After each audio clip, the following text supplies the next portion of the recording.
ಎಲ್ಲರಿಗೂ ನಮಸ್ಕಾರ.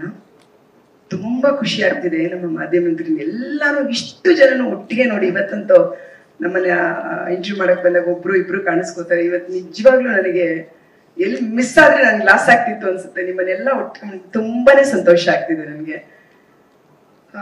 ಸ್ಟಾರ್ ಸುವರ್ಣ ಅದು ಒಂದು ನನಗೆ ಬಾಕಿ ಇತ್ತು ಮಾಡಕ್ಕೆ. Shilpa madam, thank you so much. ನನಗೆ ಪ್ರತಿ ಸಾರಿನೂ ನನ್ನ ಸಿಕ್ಕಿದಾಗ ಯಾವಾಗ ಆಕ್ಟ್ ಮಾಡ್ತೀರಾ ಅಂತ ಕೇಳ್ತಿದ್ರು. 16 ಪಾತ್ರಗಳ ಆರ್ಸ್ ಬಂದ್ರು ನಾನು ಒಂದು ಒಳ್ಳೆ ಪಾತ್ರಕ್ಕೆ ಕಾಯ್ತಾ ಇದ್ದೆ. ಸ್ಟಾರ್ ಸುವರ್ಣ ಅಂದ್ರೆ ಒಬ್ಬ ಸ್ಟಾರ್ನೇ ಕರ್ಕೊಂಡು ಬಂದಿದ್ದಾರೆ ಅವಿನಾಶ್ ಸರ್ನ, ಶಿಲ್ಪಾ ಮೇಡಮ್ ಅವರು. ಖುಷಿ ಆಗ್ತಿದೆ. ಅವಿನಾಶ್ ಸರ್ ನಾನು 32 ವರ್ಷಗಳಿಂದ ಸಿನಿಮಾದಲ್ಲಿ ಅಭಿನಯಿಸಿದ್ವಿ. ಒಂದು ತುಳು ಸಿನಿಮಾದಲ್ಲೂ ನಾವಿಬ್ರು ಜೋಡಿಯಾಗಿ ಆಕ್ಟ್ ಮಾಡಿದ್ವಿ. ಅಂಡ್ ನಾನ್ ಕಂಬ್ಯಾಕ್ ಆದ್ಮೇಲೆ ಇಷ್ಟೊಂದು ಸೀರಿಯಲ್ಗಳು ಮಾಡ್ಬೇಕಾದ್ರೆ ಈ ಸೀರಿಯಲ್ ಇವ್ರ ಜೊತೆ ಆಕ್ಟ್ ಮಾಡ್ತಾ ಇರೋದು ತುಂಬಾನೇ ಖುಷಿ ಆಗ್ತದೆ. ಕಲಾವಿದ್ರಿಗೆ ಯಾವಾಗ್ಲೂ ಎಷ್ಟು ಸೀರಿಯಲ್ ಮಾಡ್ತೀವಿ ಅನ್ನೋದು ಮುಖ್ಯ ಅಲ್ಲ, ಅವ್ರಿಗೆ ಯಾವ ಪಾತ್ರ ಸಿಗುತ್ತೆ ಅನ್ನೋದು ಮುಖ್ಯ. ಆ ತರ ಪಾತ್ರಗಳು ಸಿಕ್ಕಿದಾಗ ಅದ್ರಲ್ಲಿ ಆಕ್ಟ್ ಮಾಡೋಕ್ಕೂ ಅವ್ರಿಗೆ ತುಂಬಾನೇ ಉತ್ಸಾಹ ಇರುತ್ತೆ. ಅದೇ ತರ ಈ ಪಾತ್ರ ನನಗೆ ತುಂಬಾನೇ ಪದ್ಮ ಆಗಿ 4 ಜನ ಹೆಣ್ಮಕ್ಳ ತಾಯಿಯಾಗಿ ಈ ಪಾತ್ರ ನನಗೆ ತುಂಬಾ ಖುಷಿ ಕೊಟ್ಟಿದೆ. ನನಗೆ ಮೊದಲನೇ ಬಾರಿ ಸ್ಟಾರ್ ಸುವರ್ಣದಿಂದ ಕರೆ ಬಂತು.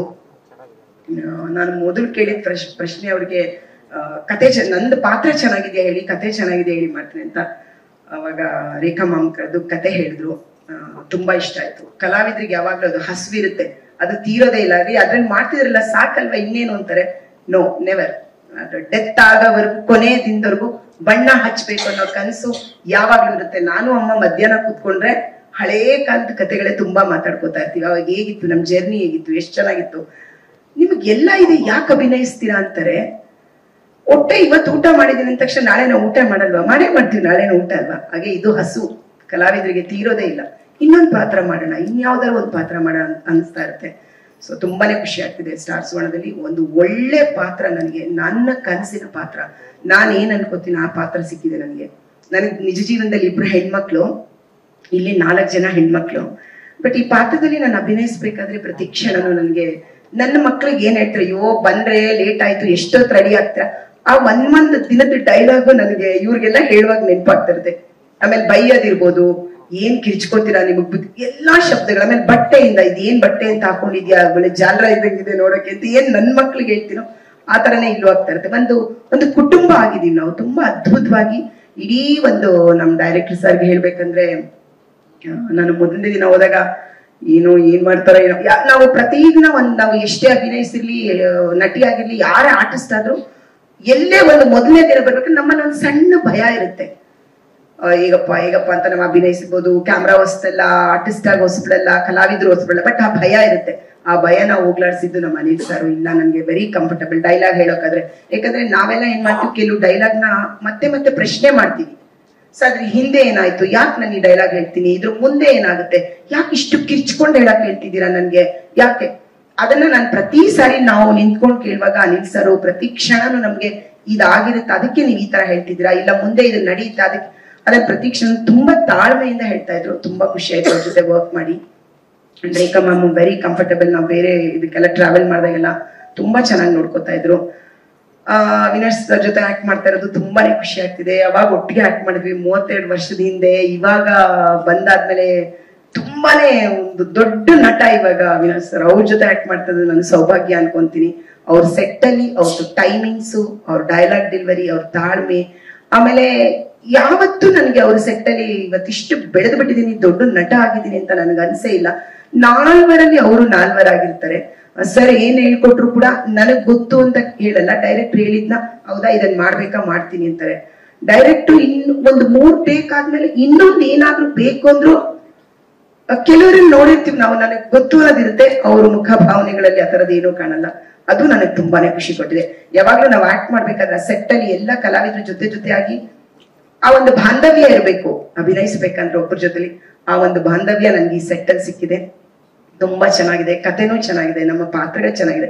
ನನ್ನ ಪಾತ್ರ ಚೆನ್ನಾಗಿದೆ ಅಂತ ಹೇಳಲ್ಲ, ನಮ್ಮ ಪಾತ್ರಗಳು ತುಂಬಾ ಚೆನ್ನಾಗಿದೆ. ಎಲ್ಲರಿಗೂ ಪ್ರೀತಿ ಪ್ರೇಮ ಅದನ್ನೇ ನೋಡಿ ಅಂತಿದ್ರು. ಖಂಡಿತ ಇವತ್ತು ರೀಚ್ ಆಗೋದು ನಾನ್ ಮಾಡಿರೋ ಸೀರಿಯಲ್ಗಳು. ನಾನು ಬೇರೆ ಚಾನೆಲ್ ಸೀರಿಯಲ್ ಆಕ್ಟ್ ಮಾಡ್ತಾ ಇದೀನಿ. ಎಲ್ಲಾ ಒಂದು ವಿಷಯಗಳ ಬಗ್ಗೆ ಚರ್ಚೆ ನಡೆದಾಗ ಎಲ್ಲಾರಲ್ಲೂ ಬರೋದು ಕುಟುಂಬ ಅಂತ ಒಂದು ನಡೆದ್ರೆ, ಈಗ ಯಾರಾದ್ರೂ ಏನ ಮಾಡಕ್ ಇದೇನ್ ಕತೆ ಬರ್ತಿದ್ದಾರೆ, ನಿಜ ಜೀವನದಲ್ಲಿ ನಡೆಯುತ್ತಾ ಅಂತ ಪ್ರಶ್ನೆ ಕೇಳ್ತಾರೆ. ಸೊ ಈ ಸೀರಿಯಲ್ ಅಲ್ಲಿ ಪ್ರತಿದಿನ ಆಕ್ಟ್ ಮಾಡ್ಬೇಕಾದ್ರು ನನ್ನೊಳಗೆ ಅಯ್ಯೋ ನಮ್ ನಾದ್ನಿ ನನ್ಗೆ ಈ ತರ ಹೇಳಿದ್ದಲ್ಲ, ಅಯ್ಯೋ ನಮ್ಮ ಅತ್ತೆ ಹೀಗೆ ಬೈತಿದ್ರು ನನಗೆ, ನಿನ್ ಗಂಡ ನಿನಗ್ ದುಡ್ದಾಗ್ತಾ ಇದ್ದಾನೆ ಅಂತಿದ್ರು. ನಾನು ಅವ್ರ ಪ್ರಶ್ನೆ ಕೇಳಿದ್ರೆ ನನಗ್ ಮಾತ್ರ ದುಡ್ದಾಗ್ತಾ ಇದಾರೆ, ನಿಮಗ್ ದುಡ್ದಾಗ್ತಾ ಇಲ್ವಾ ನಿಮ್ ಮಗ ಅಂತ. ಆ ಡೈಲಾಗ್ ಬಂದಾಗ ನನಗೆಲ್ಲೋ ಒಂದ್ ಕಡೆ ಹಂಗ ಅನ್ಸಕ್ ಶುರು ಆಗುತ್ತೆ. ಆತರ ಪ್ರತಿಯೊಬ್ಬ ಕುಟುಂಬಕ್ಕೂ ಕನೆಕ್ಟ್ ಆಗುತ್ತೆ, ಒಂದ್ ಸೀನ್ ಕೂಡ ಕನೆಕ್ಟ್ ಆಗುತ್ತೆ. ಯಾರೋ ಸರ್ ಕೇಳಿದ್ರು ಇವಾಗ ತಾನೆ, ಹೀರೋಯಿನ್ ಒಂದು ನೆಗೆಟಿವ್ನೇ ಲೇಡೀಸ್ ನ ನೆಗೆಟಿವ್ ಮಾಡ್ತಾರೆ. ಖಂಡಿತ ಅದು ನನಗೂ ತುಂಬಾನೇ ಅನ್ಸುತ್ತೆ. ನಾನು ಯಾವಾಗ್ಲೂ ವಾದ ಮಾಡ್ತಾ ಇರ್ತೀನಿ, ಇದೇ ತರ ಗಂಡಸರು ಕ್ವೈಟ್ ಆಗಿ ಮನೇಲಿ ಅದಕ್ಕೆ ಹೋಗ್ಬಿಟ್ಟು ಎಲ್ಲ ಪಾರ್ಕಲ್ಲಿ ಕುತ್ಕೊಂಡ್ಬಿಡ್ತಾರೆ. ಇವಾಗ ಅತ್ತೆ ಸೊಸೆ ಜಗಳ ಆಡ್ಕೊಳ್ಳಿ, ಅದಕ್ಕೆ ನೀವು ಜಗಳ ಆಡ್ಕೊಳ್ಳಿ ಅಂತ. ನನ್ ಪಾರ್ಕ್ ಹೋದಾಗ ಒಂದೊಂದು 10-20 ಗಂಡಸರು ಕುತ್ಕೊಂಡು ನಾನು ವಾಕ್ ಮಾಡುವಾಗ, ಅಯ್ಯೋ ಇವಳೇನೋ ಹಾಲು ಸೀಸ್ಬಿಟ್ಟಿದಾಳಂತೆ, ಮನೇಲಿ ಜಗಳಪ್ಪ, ನಾನು ಬೇಗ ಹೊರಟ್ಬಿಟ್ಟೆ ನನ್ನ ಪಾರ್ಕ್ಗೆ ಅಂತ ನನ್ ಕಿವಿಗ್ ಬೀಳ್ತಾ ಇರುತ್ತದು. ಓ ಹೌದಾ, ನಾವು ಅಭಿನಯಿಸ್ತೀವಿ, ನಿಜವಾಗ್ಲೂ ನಡೀತಾ ಇದೆಯಾ ಇದು ಅಂತ ನನಗ್ ಅನ್ಕೊಳ್ತಾ ಇರ್ತೀನಿ. ಆತರ ನೀವು ಕೇಳ್ತಾ ಇದ್ರು ಸರ್, ಇವಾಗ ಖಂಡಿತ ಜಗಳ ಅನ್ನೋದು ಶುರುವಾಗೋದು ಇದು ಸಣ್ಣದಾಗಿ ಹೆಣ್ಣಿಂದಾನೇ ಅನ್ಸುತ್ತೆ ನನ್ಗೆ. ಪಾಪ ನನ್ ಗಂಡ್ಸ್ಗಳಿಂದ ಅಂತ ಹೇಳಲ್ಲ, ಹೆಣ್ಮಕ್ಳಿಬ್ರು ಸುಖವಾಗಿ ಮನೇಲಿದ್ರೆ ಆ ಗಂಡಸು ನೆಮ್ಮದಿಯಾಗಿರ್ತಾರೆ ಅನ್ಸುತ್ತೆ. ಅವರು ಎಲ್ಲಾ ಜೊತೆನೂ ಚೆನ್ನಾಗಿರ್ತಾರೆ. ಅವಾಗ ಅಮ್ಮನ ಜೊತೆನೂ ಚೆನ್ನಾಗಿರ್ತಾರೆ, ಅತ್ತೆ ಸೊಸೆ ಹೆಂಡತಿ ಜೊತೆನೂ ಚೆನ್ನಾಗಿರ್ತಾರೆ. ನಾನ್ ತಿಳಿದು ನಾನ್ ನೋಡಿರೋ ವಿಷಯನ ಹೇಳ್ತಾ ಇದ್ದೀನಿ. ಸೊ ನೀವು ಕೇಳ್ತಾ ಇದ್ರಿ ಮನೇಲಿ ಆ ತರ ಒಂದು ಘಟನೆ ಮಾಡುವಂತವ್ರು, ಒಂದು ಪಾತ್ರಧಾರಿಗಳು. ನೀವು ಸ್ಕ್ರೀನ್ ಮೇಲೆ ಮಾತ್ರ ಒಂದು ವಿಲನ್ ಇರ್ತಾಳೆ, ಅವಳು ಕೆಟ್ಟವಳಾಗಿರ್ತಾಳೆ, ಅವಳಿಂದ ಕಥೆ ನಡೆಯುತ್ತೆ. ಒಂದು ಹೆಣ್ಣನ್ನ ವಿಲನ್ ಮಾಡಿ ಆ ಸೀರಿಯಲ್ ನ ಮುಂದೆ ತರ್ತಾರೆ, ಅದಿಲ್ಲ. ನಿಜ ಜೀವನದ ಮನೆಗಳಲ್ಲೂ ಆತರ ಇದ್ದಾರೆ. ನಿಜ ಜೀವನದ ಮನೇಲೂ ನಾನ್ ಯಾರಿಗೂ ಕೆಟ್ಟವಳಾಗಿರ್ತೀನಿ, ನಮ್ಮ ಮನೇಲಿ ನನ್ಗೆ ಯಾರೋ ಇನ್ನೊಬ್ರು ಕೆಟ್ಟವಳಾಗ್ತಾರೆ, ನಾನು ಇವ್ರಿಗೆ ಒಳ್ಳೆಯವರಾದ ತಕ್ಷಣ ನಮ್ಮ ಮನೇಲಿ ಇನ್ಯಾರಿಗೂ ಒಳ್ಳೆಯವಳಾಗಲ್ಲ. ನಮ್ಮ ಮನೇಲಿ 5 ಪಾತ್ರ ಇದೆ, ಆ ಪಾತ್ರದಲ್ಲಿ ಇಬ್ಬರಿಗೆ ನಾನು ತುಂಬಾ ಒಳ್ಳೆಯವಳಾಗ್ತೀನಿ, ಇನ್ನೊಬ್ರಿಗೆ ಒಳ್ಳೆಯವಳಾಗಲ್ಲ. ಸೊ ಮನೆಗಳಲ್ಲೇ ಆ ಪಾತ್ರಗಳಿದೆ. ಆ ಪಾತ್ರನ ಇವಾಗ ನಾವು ಕತೆ ತರನೇ ತೋರಿಸ್ಬೇಕಂದ್ರೆ ಆ ಪಾತ್ರನ ತೋರಿಸ್ಲೇಬೇಕಾಗತ್ತೆ. ಅದರಿಂದ ಆ ಪಾತ್ರನ ತೋರ್ಸೋದಿಕ್ಕೆ ಆ ತರ ತರ್ತಾರೆ. ಎಲ್ಲೋ ಒಂದ್ ಕಡೆ ಹೆಚ್ಚಾಗುತ್ತೆ, ಒಂದ್ಸರಿ ತೀರಾ ಒಂದ್ ವಿಷಯಗಳು ಓವರ್ ಆಗುತ್ತೆ ಅನ್ಸುತ್ತೆ. ಬಟ್ ಹೆಣ್ಣಿಂದ ಶುರುವಾಗದಂತ ಮನೆಗಳಲ್ಲಿ ಸತ್ಯ ಸರ್. ಒಂದ್ ನೆಗೆಟಿವ್ ಇದ್ದೇ ಇರುತ್ತೆ ಪಾತ್ರ ಮಾತ್ರ ಮನೇಲಿ. ಸರ್ ತುಂಬಾ ಕೇಳ್ತಾ ಇರ್ತೀವಿ, ತುಂಬಾ ಹೇಳಿದ್ರೆ ಓ ಇವಾಗ ನಾನು ಗ್ರಾಮಾಚಾರಿನೇ ಹೇಳ್ತಾ ಇದ್ರು ಸರ್, ಇಷ್ಟು ಪ್ರೀತಿ ಮಾಡ್ತಾರೆ, ನಿಜ ಜೀವನದಲ್ಲಿ ಇವ್ರು ಯಾರು ಇರ್ತಾರೆ ಈ ತರಪ್ಪ ಅಂತ. ಜನ ಏನಾಗುತ್ತೆ ಗೊತ್ತಾ, ಬೆಸ್ಟ್ ತೋರಿಸ್ದಾಗೋ ಅಲ್ಲೊಂದು ಚುಕ್ಕಿನಿರ್ತಾರೆ, ತುಂಬಾ ನೆಗೆಟಿವ್ ತೋರಿಸ್ದಾಗೋ ಅಲ್ಲೊಂದು ಚುಕ್ಕಿರ್ತಾರೆ. ನಮ್ಮ ಜೀವನದಲ್ಲಿ ಈ ಪುಟ ಓದುವಾಗ ಒಂದೇನೋ ವಿಷಯ ಬಂದಾಗ ನೆಕ್ಸ್ಟ್ ಪುಟದಲ್ಲೂ ಅದೇ ಇರುತ್ತೆ ಅಂತ ನಾವ್ ಅನ್ಕೊಳಕ್ಕಾಗತ್ತೆ. ಆ ಪುಟದಲ್ಲಿ ಇನ್ನೇನೋ ಒಂದ್ ಬೇರೆ ಇರುತ್ತೆ. ನಾವು ಮೊದ್ಲೇ ಅನ್ಕೋಬೇಕಾದ್ರೆ ನಮ್ಮ ಜೀವನದಲ್ಲಿ ನಮ್ಮ ಮನೆಗಳಲ್ಲೇ ನಡೆಯುತ್ತೆ ಆ ತರ. ನಾನು ಅಷ್ಟು ನಂಗೆ ನೋಡ್ಕೊಂಡು ಯಾಕೆ ಇವ್ರು ಈ ತರ ಮಾಡಿದ್ರಂತ ನಮ್ಮಲ್ಲೇ ಪ್ರಶ್ನೆ ಇರುತ್ತೆ. ಅದನ್ನೇ ಕತೆ ಮಾಡ್ತಾರೆ, ಅದನ್ನೇ ಸೀನ್ ಮಾಡ್ತಾರೆ, ಅದನ್ನೇ ಜನಕ್ಕೆ ತೋರಿಸ್ತಾರೆ, ಅಷ್ಟೇ. ಅದೇ ನಡೆಯೋದು.